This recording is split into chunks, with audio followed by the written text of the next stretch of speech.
Well, it's always great speaking with you, my friend. For folks who listen to this whole interview on Rudy Blair Entertainment Media, RudyBlairMedia.com, I remember our last interview, which was about, I'd say, a year and a half ago, I think. Yeah, that's somewhere totally around right. there. Yeah. And, man, I had so much fun talking to you. And I did too. It was such a blast. It was just so comfortable and everything. But, man, I would never have thought in a billion years that the next time we spoke, that year and a half would literally change the world as the world, goes through its routine with COVID and all the things that we've seen from, Totally. Black Lives Matter and how racism is being spoken about now and, Karens and Kevins and wearing a mask, not wearing a mask, getting the vaccine, not getting the vaccine, where this came from, just all these crazy things. My friend, you with such a great heart and a great outlook in life, I mean, what did 2020 look like for you, seeing it through your window, seeing it on your television, and seeing it through social media? Oh, man. Well, it feels like you really nailed it. It feels like everything changed. Like, it's really hard to throw your mind back to, I remember specifically, like, meeting up with you in Toronto there. We were hanging out. There was that one foliage wall that we were taking pictures and laughing. And it's like it was an entire perspective change. I think probably a lot of people feel this way. It really makes you sit back and maybe take stock of your own life when you have so much going on in the world that's like forces that are much larger than you and problems that are a lot more consequential probably than what you end up facing day to day in your own life a lot of the time. It just kind of, I've definitely spent a lot of reflecting time thinking about, the things I have, the things I'm grateful for, the things that I do want in life and how I want to spend my time, because it puts a premium on it a little more and it puts more value on it when you see like how the world has changed.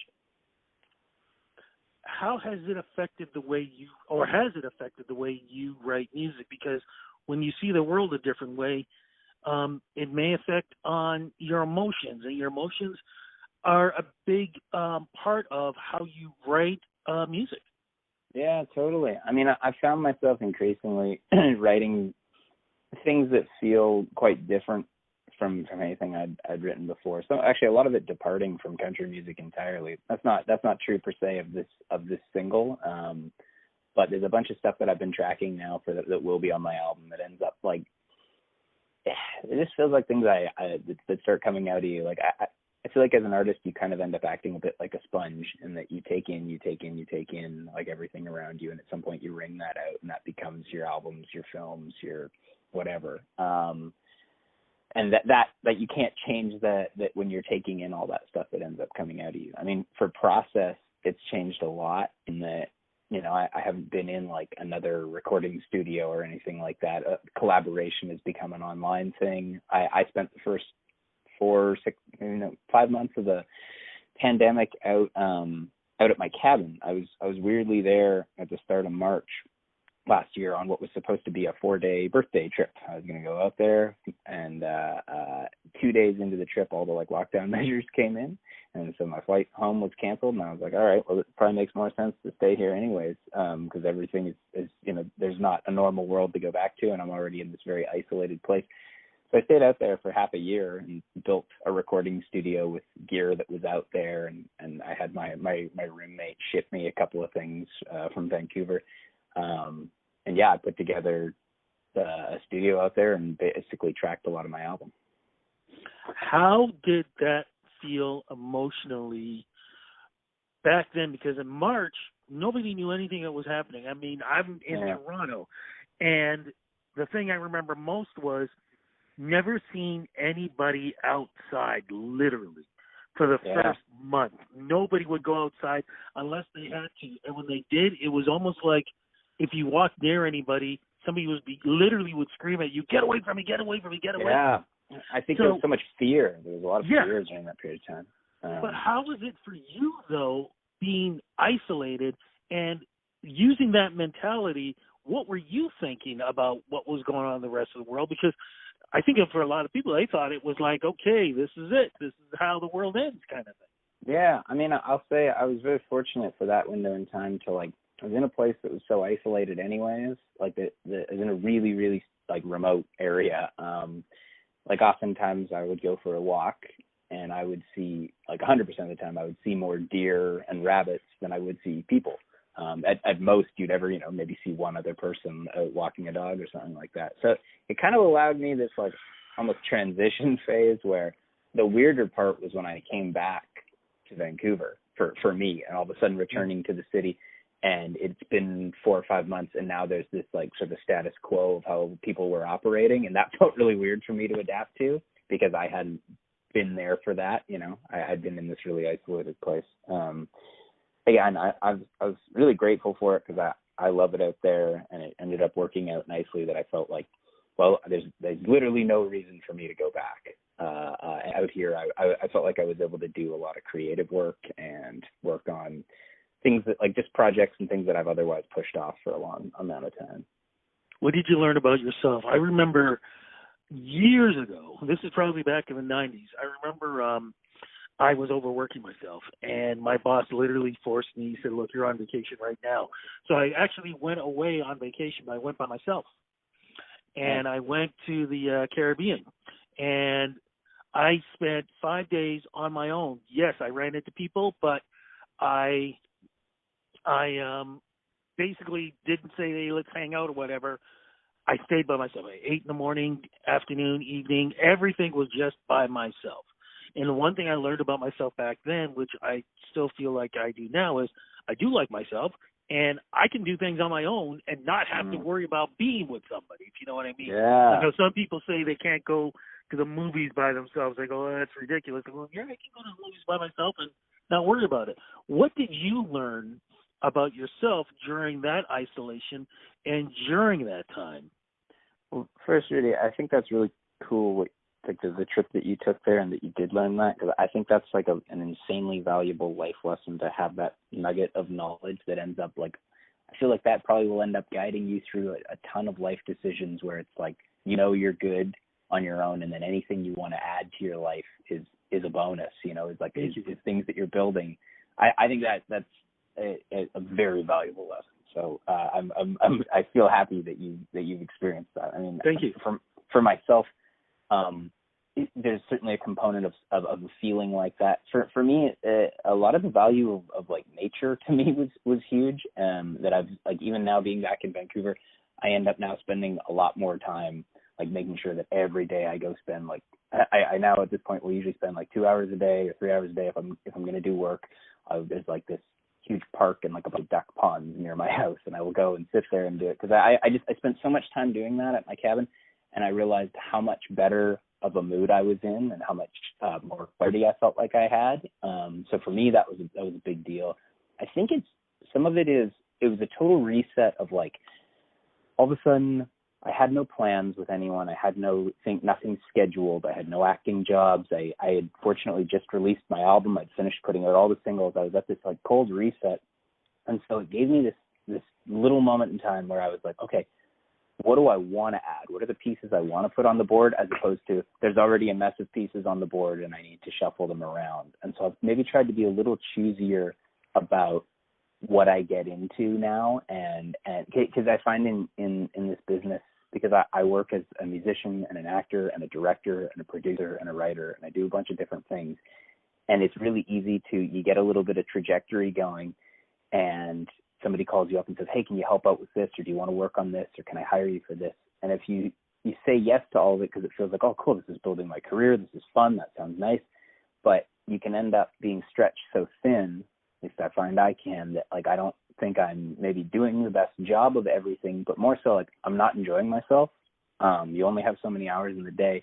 And me having that reset and that time in like stillness and nature and quiet was like, man, I really value this, and I don't want to put so many pieces on the board that I never get this, because it's valuable to me as a human. And when you watch a year and a half of people dying of the pandemic, you realize how finite life is, and you want to fill it with the things that fill you up rather than just have it be filled up for you. Well, you're right. And you kind of mentioned earlier about, the acting jobs and things were put on hold. Live shows, concerts were put on hold. But creating music will never be put on hold. And you have been doing that. So when you got out there and you decided you were going to write music for an upcoming album, what was your thought patterns? Because this is where we're going to get into that new single that you have out right now. Yeah, I mean, I just started writing stuff and just allowing whatever it was to come out. Like my plan was to have no plan, and to just like allow to say that there are no bad ideas, and just I did a lot of writing on my own. I started somewhere in the middle of it doing some Zoom co-writes, which I've actually really enjoyed. I thought I would totally hate, but maybe because Zoom has become such a normal part of life, and it's just kind of what you're working with. I find if you bring a pretty full idea in or have some good starts, you can get somewhere with it. Yeah, man, it was just like exploration. It was also me all of a sudden like doing all the production. Like I'm still collaborating with people, but it's me tracking everything. I'm the engineer. I'm coming up with the ideas, and it kind of unleashed some freedom that like for the last many, many years of my career, I've, usually always been in the studio with other producers. It kind of took me back to the early days of when I got into doing some production, as like a teenager, where it was just you're messing around and you don't know what you're doing and you're poking around at stuff. And I find you find interesting sounds. Like if you get into like, Don't Change, there's a guitar solo in the song, and it's the first time on any of my records that I actually like played the guitar solo, and I did it on the guitar. I got a Flying V guitar for my 14th birthday. It's stored out at my cabin. I played it, and I played it through this old like 60s amp that my dad had stored out there, and stuff that just like for me meant a lot, and just got to like muck around like a kid in a candy shop. Things that you maybe wouldn't do if you were in like a big studio and you have session musicians around. Somebody else would have ended up doing it, but for me, that's a fun little part of the song. So what's the new single? What's it called? And what's the song about? It's called Don't Change, and I felt it was kind of an interesting counter title because it's like everything is changing, but the song, it's really simple. It's just about the kind of love that stays the same through all the changes, and like something that stays constant through like a world that's like ups and downs. And I felt like it was really kind of appropriate right now. I wasn't really trying to write for something appropriate, but that was sort of what came out. And I don't know, I think that's good. It feels like it's good in life to have those constant anchors. Because on one side you want to be flexible to change, and you want to be open to things that are changing in the world. But there are some things and some people in your life that like, wow, you want that there for the whole journey, and that's what the song's about. 'Cause I know every night turns into day, and a memory fades in a picture frame. Sunshine turns to rain, a lot of good love goes to waste. But the one for me is always gonna be you, like a July sky's always gonna be blue. And even when it ain't, I'll be loving you the same, and that don't change. That don't change. What, or I should say, when can we expect this new album to be coming out? Are you going to be waiting to see what happens with the pandemic and how things will slowly start to open when it comes to concerts, shows, clubs, anything like that? I mean, to be honest, I don't think I'll really dictate my schedule around that. For me, it's more about the creative. Like, I've written and recorded a lot of this album. There's still more I want to do on it. I think it's kind of the album that keeps opening up more questions than answers. Of like, I'll write something and be like, oh my God, I really like writing something that feels that way. Like, I've got this one tune that feels very like the Beatles meets Radiohead, and it's like way off the mark from stuff that I normally write. But I'm like, if not now, then when? So to me, it's more when I feel, one of two situations: when I feel it's done, which will never happen, or when I eventually feel like I've just run out of road and have too many songs recorded, and that's when the album will come out. That's usually when my albums come out, because I never feel like they're done. Fantastic. Look, social media is the place to go. Where do we go to follow you so we know when the album's coming out, when you're going to be back performing, or anything else that you've got going on? And who knows, maybe somebody walks by and sees you going for a walk and wants to snap a picture with you. Yeah, man. If you go to @Wes Mack Music on all social media platforms, as well as wesmackmusic.com. But I'm way more active on Instagram, social media than web. yeah, I mean, if you do see me, come say hi. And I've got the new single, Don't Change, is coming out on March 5th. And then, the album will follow, as I've said. Fantastic. Oh, before we go, I'm just curious, though. What is I'm assuming you wear masks when you're out? I do. Very much so. What is your favorite mask and why? Is there a design on it or anything like that? Yeah, mine is this like bright red, looks like a bandana, like kind of westerny pattern that I quite enjoy wearing. And honestly, in the winter, it keeps my face quite warm. So I have zero mask complaints, and I like the way it looks. So it's I'll be wearing that thing for ages. There we go. So look, the next time we talk, because I'm finally getting things up doing Zoom, I've been avoiding it as long as I could, but I'm almost like forced to get into it. So, dude, it pulls you in eventually. I resisted for a huge amount of time as well. Yeah, so the next time you and I talk, my friend, it'll definitely be on Zoom. I'd love to see that mask. In the meantime, though, be safe. Thank you again so much for doing this interview with me. And, man, I'm just looking forward to everything you're doing in 2021. And cross fingers, maybe it won't be Zoom, maybe it'll be in person. Yeah, man, I would love that. I really appreciate you taking the time to talk, man. This has been fun.